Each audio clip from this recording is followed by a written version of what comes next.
à la mémoire des millions de personnes que nous avons perdues au cours de notre longue histoire de génocide, dont le souvenir se sont estompés dans le méandre de l'histoire, nous nous souvenons. Chers citoyens et citoyens, c'est avec profonde émotion que nous nous rassemblons ce soir pour honorer les mémoires des victimes de la colonisation et du génocide congolais.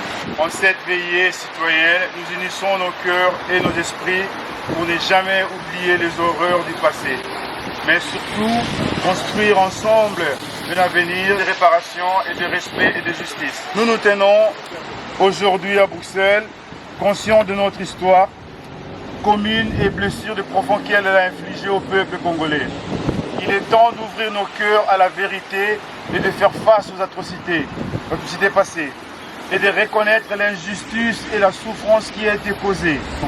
En mémoire des victimes du Génocide, nous faisons vœu de poursuivre ces nobles combats de justice. Frères et sœurs, les questions qui se posent dans notre pays sont des questions des rapports de force.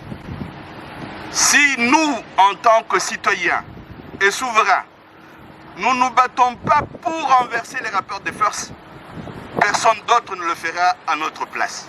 Personne d'autre ne le fera à notre place. Maintenant que le 2 août a été reconnu comme jour du génocide congolais, travaillons entre autres pour ceci. Est-ce que les victimes de cette guerre peuvent avoir accès à une justice digne de ce nom? Premier point. Est-ce que quand ils ont accès à la justice, ils peuvent bénéficier des réparations? Deuxième point. Est-ce que ceux qui ont commis ces actes ignobles, ces crimes indescriptibles, est-ce qu'ils peuvent répondre de leurs actes? Troisième point. Quatrième point, mes frères et sœurs, le Congo ne sera jamais en paix. Nous devons nous le dire et mettre cela dans nos têtes. Ce n'est pas du jour au lendemain, quand nous réveillons, on va nous dire « Ah, vous avez beaucoup souffert, hein? Maintenant vous pouvez vivre en paix. » Non. La commémoration du Génocide le 2 août est une initiative citoyenne lancée par le GAIP pour combattre le silence et le déni de justice entourant les crimes graves commis en RDC, ayant entraîné des millions de victimes, de déplacés internes et de femmes violées. Au-delà du devoir de mémoire, la commémoration du Génocide vise à sensibiliser et mobiliser l'opinion congolaise et internationale en faveur du droit à la vérité, à la justice, aux réparations et à la prévention du génocide. Les Génocostes ici, chaque année, j'essaie de les suivre parce que ça nous aide, nous les familles qui sont restées, à rester forts et à se dire qu'on n'est pas seuls.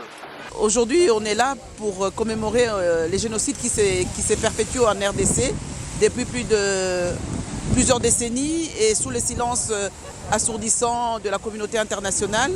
Et en tant que Congolais d'origine, je ne pouvais pas ne pas être là, puisque en plus en tant que femme, il fallait que je sois là parce que ces génocides, dans ces génocides sont les femmes qui souffrent le plus et qui payent le lourd tribut. Et donc voilà, donc c'est pour être en communion avec les victimes de cette ignominie qui se passe en RDC. La veillée du Génocide, c'est une veillée qui est organisée depuis 10 ans, c'est la 10e année que la plateforme de la jeunesse congolaise à Londres organise ça, dans le but de faire reconnaître le 2 août comme la journée de commémoration du génocide congolais. Du génocide congolais pour des raisons économiques. Et cette 10e année est une année vraiment spéciale parce que c'est l'année où le 2 août a fini par être reconnu par le président Tshisekedi. Et dorénavant, le 2 août sera vraiment célébré comme la journée de commémoration de toutes les victimes du génocide. Ici à Bruxelles, on a donc décidé de se rassembler comme à Paris, comme à Kinshasa, comme à Goma, comme à Bukavu, pour rendre hommage aux victimes des atrocités qui ont lieu dans le cadre de ce génocide depuis près de 30 ans et même avant si on prend la colonisation en compte. C'est très important que le monde sache qu'il y a un génocide au Congo. Vraiment, je félicite vraiment l'association qui s'est battue pour ça et j'espère qu'on sera plus nombreux l'année prochaine. Aujourd'hui, je suis vraiment très content qu'on a dû organiser les Génocostes ici à Bruxelles. Et c'est un événement vraiment ça nous tient beaucoup à cœur.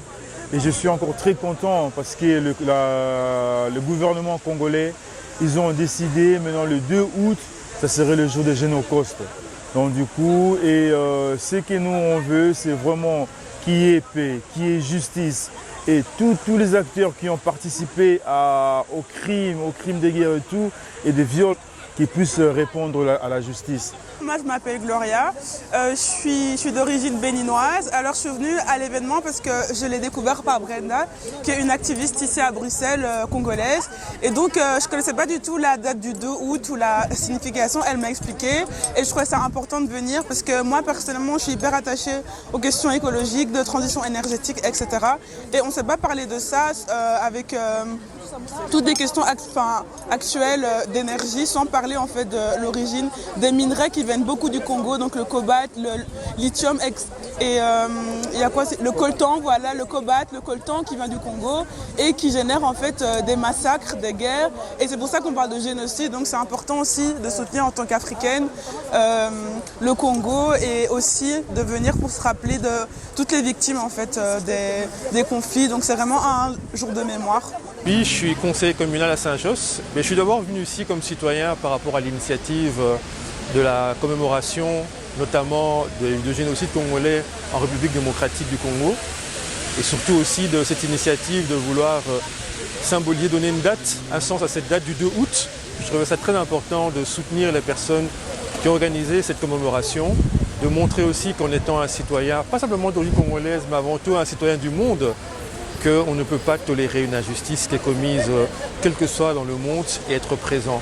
Être présent, c'est aussi participer d'une manière ou d'une autre à la reconnaissance des traumatismes vécus par les victimes. Et je terminerai par cette phrase de Victor Hugo que je trouve très belle. Les souvenirs sont nos forces. Quand la nuit essaie de tomber, il faut allumer les grandes dates comme on allume des flambeaux.